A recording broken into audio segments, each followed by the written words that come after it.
नमस्कार दोस्तों, मैं आपका दोस्त डॉक्टर ज्ञानेंद्र झा आप सभी का स्वागत करता हूं मनोचिकित्सा क्लिनिक जबलपुर में।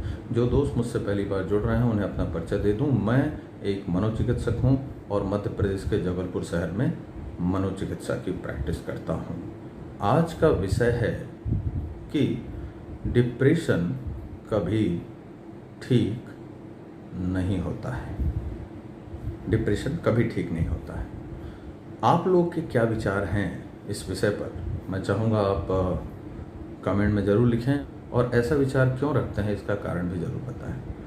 मैं अपने विचार इस वीडियो में आपको बताऊंगा, लेकिन उससे पहले मैं आपको बताना चाहूँगा कुछ किस्म के मरीज जो डिप्रेशन के होते हैं और निरंतर मैं उन्हें अपनी ओपीडी में देखता हूँ। उसमें एक ग्रुप होता है जो डिप्रेशन का ट्रीटमेंट लेता है, ठीक हो जाता है और कुछ दिनों या महीनों के पश्चात दोबारा डिप्रेशन से ग्रस्त होकर हमारे पास पहुंचता है। दूसरा ग्रुप होता है जो डिप्रेशन का ट्रीटमेंट लेता तो है लेकिन प्रॉपरली हमारी एडवाइस को फॉलो नहीं करता है।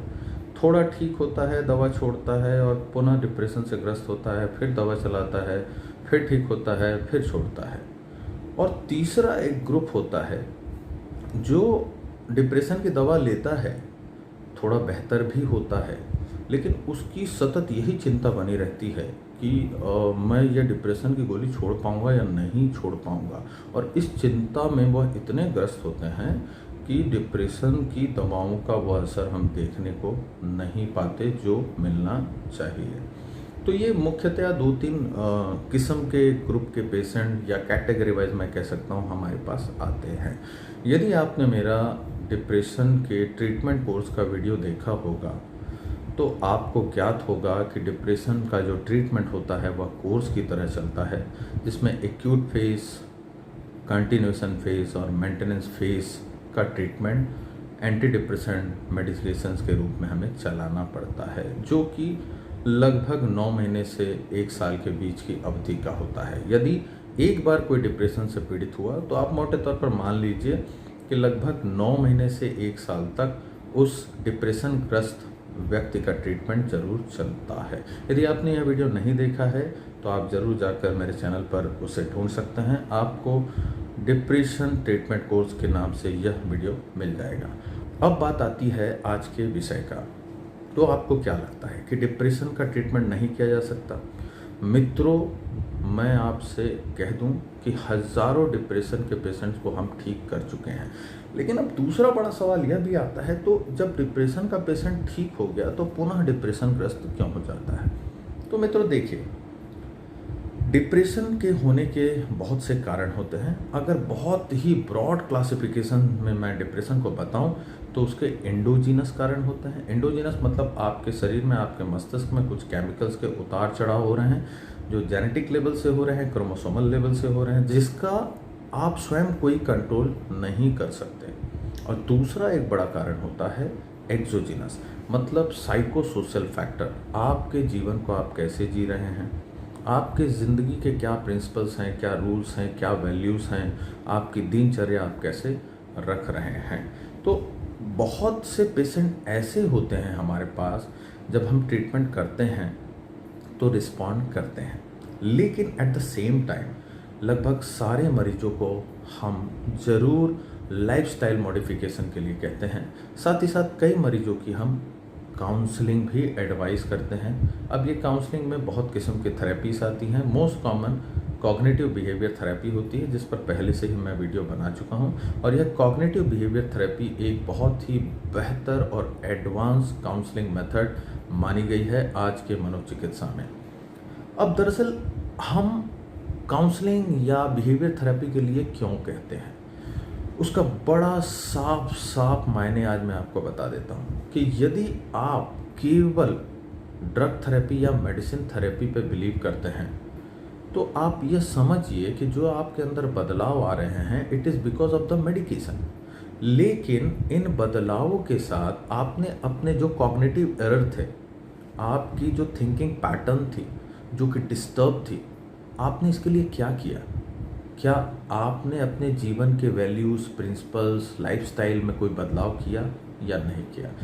मैं व्यक्तिगत तौर पर कहता हूँ, मैं हज़ारों हज़ार मरीजों को देख चुका हूँ और बहुत ही चंद मरीज ऐसे होते हैं जो लाइफस्टाइल मॉडिफिकेशन करते हैं। लगभग मरीज हमसे केवल एक शिकायत करते हैं कि सर हम तो ट्रीटमेंट ले रहे थे, हमने ट्रीटमेंट छोड़ दिया, डिप्रेशन पुनः आ गया। यह भी शिकायत करते हैं, जैसा कि मैंने पहले ही आपसे कहा था कि सर हमने तो डिप्रेशन का पूरा कोर्स किया था, फिर यह डिप्रेशन दोबारा क्यों आ गया। तो जैसा कि मैंने आपसे कहा था कि एक ग्रुप तो ऐसा होता है जो इंडोजिनस कारणों से डिप्रेशन से ग्रस्त होता है। तो ऐसे लोग प्रोन होते हैं कि इनमें डिप्रेशन बार बार आएगा, जिसे हम रीअकरेंस कहते हैं। कई ऐसे भी लोग होते हैं जो रिकरेंट डिप्रेसिव डिसऑर्डर की कैटेगरी में आते हैं और उनमें बार बार ही डिप्रेशन आता है, इवन लाइफस्टाइल मॉडिफिकेशन के बाद भी आता है। तो इस ग्रुप का तो हम कुछ नहीं कर सकते। दे आर अनफॉर्चुनेट कि उनको हमें एंटी डिप्रेसेंट पे स्टेबलाइज और मेंटेन करना पड़ता है। लेकिन एक बहुत बड़ा ग्रुप हम लोग ऐसे भी देखते हैं जो कॉग्निटिव एरर, मेरे ज़िंदगी में इकोनॉमिक ट्रबल है, मेरी पर्सनल लाइफ ठीक नहीं चल रही है, मेरे बच्चे अच्छा नहीं कर रहे हैं, मेरे पेरेंट्स मेरे साथ अच्छा बिहेव नहीं करते हैं, इस तरह के कॉग्निटिव एरर लेकर हमारे पास आते हैं। और जब हम इन्हें सीबीटी देते हैं या कोई भी काउंसलिंग के माध्यम से समझाते हैं कि किसी भी परिस्थिति को सोचने के बहुत सारे पैटर्न होते हैं, जिसमें निगेटिव पैटर्न भी होते हैं और पॉजिटिव पैटर्न भी होते हैं, तो यह आवश्यक है कि जब आप मेडिकेशन ले रहे हों तो आप अपने एरर्स को करेक्ट करें, नेगेटिव पैटर्न को करेक्ट करके पॉजिटिव पैटर्न डेवलप करें। लेकिन बहुत से मरीज ऐसा नहीं कर पाते और इसलिए कहीं ना कहीं यह बात प्रचलन में आ चुकी है कि साहब डिप्रेशन का कोई इलाज नहीं है, और अगर आपने एंटी डिप्रेसेंट लिया, आप साइकियाट्रिस्ट के पास गए, तो आप जीवन भर डिप्रेशन की गोलियां खाते रहेंगे और उसके बिना आपका डिप्रेशन दूर नहीं जा सकता। एक बहुत बड़ा ग्रुप ऐसा भी हम देखने को पाते हैं, इवन मैं कहूँ कि बहुत सारे क्वालिफाइड लोग भी मैं ऐसे जानता हूँ व्यक्तिगत तौर पर, जो साइकोलॉजिस्ट भी हैं, जो कि खुद ये बिहेवियर थेरेपी का काम करते हैं। और बहुत सारे फर्जी लोग, बहुत सारे यूट्यूब बाबा आपको मिल जाएंगे जो आपको गोलियों से डराएंगे और कहेंगे साहब गोली कोई भी उपाय नहीं है, आप तो काउंसलिंग लीजिए, आप तो बिहेवियर थेरेपी लीजिए और इन्हीं माध्यमों से आप अपने आप को ठीक करने की कोशिश कीजिए। लेकिन मित्रों, मुझे नहीं पता कि आपने डिप्रेशन के मॉडरेट या सीवियर कैटेगरी के पेशेंट देखे हैं या नहीं देखे हैं, जिनको एक्चुअल में सही डिप्रेशन होता है, जिनको अपने बेड से उठ के अपने दिन की शुरुआत करने में भी बहुत कठिनाई महसूस होती है। आप सोचिए, अपने दिमाग पे जोर लगाइए, क्या ऐसे व्यक्तियों को हम काउंसलिंग या बिहेवियर थेरेपी दे सकते हैं? ऐसे मरीजों को जब तक हम एंटी डिप्रेसेंट स्टार्ट नहीं करते तो वह कैंडिडेट ही नहीं बन पाते, क्वालिफाई ही नहीं कर पाते eligibility criteria to enter into behaviour therapy. इसलिए अगर आपसे कोई ये कह रहा है कि साहब आप तो काउंसलिंग से ही ठीक हो जाएंगे, ये डिप्रेशन की गोलियां तो आपको केवल बीमार कर देंगी, ये डिप्रेशन की गोलियां तो आपको आदत लगा देंगी, तो वह आपको मूर्ख बना रहा है और वह स्वयं बहुत बड़ा मूर्ख व्यक्ति है। मित्रों, हम ऐसे भी बहुत सारे लोगों को जानते हैं जो एंटी डिप्रेसेंट के साथ जब प्रॉपर बिहेवियर थेरेपी और काउंसलिंग से गुजरते हैं तो उनमें रिकरेंस के चांसेस बहुत बहुत बहुत घट जाते हैं और कई मरीज तो हमें रिकरेंट डिप्रेशन के मिलते ही नहीं। तो दोस्तों, आज अगर मैं इस वीडियो को समराइज करूं तो वह यही होगा कि अगर किसी को डिप्रेशन है तो सबसे पहले उसे यह ज्ञात होना चाहिए कि यह डिप्रेशन माइल्ड है, मॉडरेट है, सीवियर है या वेरी सीवियर है। यदि वह व्यक्ति माइल्ड टू मॉडरेट कैटेगरी में आता है तो हो सकता है कि केवल काउंसलिंग या साइकोलॉजिस्ट की मदद, जो कि काउंसलिंग करते हैं, बिहेवियर थेरेपी करते हैं, उन्हीं की मदद से हो सकता है कि वह व्यक्ति ठीक हो जाए और उसे एंटी डिप्रेसेंट की आवश्यकता ना पड़े। लेकिन यदि व्यक्ति मॉडरेट से सीवियर कैटेगरी में आता है तो आप यह मान के चलिए कि आप अगर केवल काउंसलिंग, पॉजिटिव विजुअलाइजेशन और अन्य काउंसलिंग के मेथड से अपने आप को ठीक करना चाहते हैं तो यह व्यर्थ साबित होगा।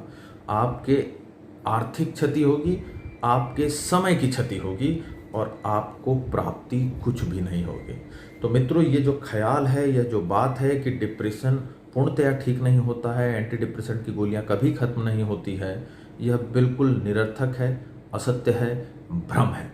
यदि आप एंटी डिप्रेसेंट मेडिकेशंस की मदद लेते हैं, साथ ही साथ अपने कॉग्निटिव एरर को एड्रेस करते हैं, उन्हें ठीक करते हैं, चाहे आप स्वयं करें या आप किसी साइकोलॉजिस्ट की मदद से, किसी साइकियाट्रिस्ट की मदद से करें, तो आप निश्चित तौर पर इस डिप्रेशन के चक्र से निकल जाएंगे अपने डिप्रेशन के ट्रीटमेंट का कोर्स पूरा करने के बाद। और इसकी बहुत कम संभावना रह जाती है कि आप दोबारा डिप्रेशन से ग्रस्त हो। तो आई होप दोस्तों कि आपको यह बिल्कुल ज्ञात हो गया होगा कि डिप्रेशन के कोर्स में हमें कोई एरर नहीं करना चाहिए, किसी किस्म का इंटरप्शन नहीं करना चाहिए, लगातार प्रॉपर एडवाइस साइकियाट्रिस्ट की फॉलो करना चाहिए, साथ ही साथ साइकोलॉजिस्ट की या आपके साइकियाट्रिस्ट के द्वारा दिए गए बिहेवियर थेरेपी के निर्देशों का पालन करना चाहिए। और अगर आप यह करते हैं तो यह बहुत बड़ी संभावना है कि आप गोलियों से भी मुक्त हो जाएंगे और डिप्रेशन की इस खतरनाक बीमारी से भी मुक्त हो जाएंगे। तो इस प्रकार के वीडियो निरंतर मैं आपके साथ शेयर करता रहता हूं। आपसे उम्मीद बस यही करता हूं कि मेरे चैनल को सब्सक्राइब करिए, लाइक करिए, कमेंट करिए और मुझे बताइए कि किस टॉपिक पर आप अन्य मेंटल हेल्थ वीडियो देखना चाहते हैं। तो this is doctor Gyanendra Jha signing off. नमस्कार, जय हिंद, जय भारत।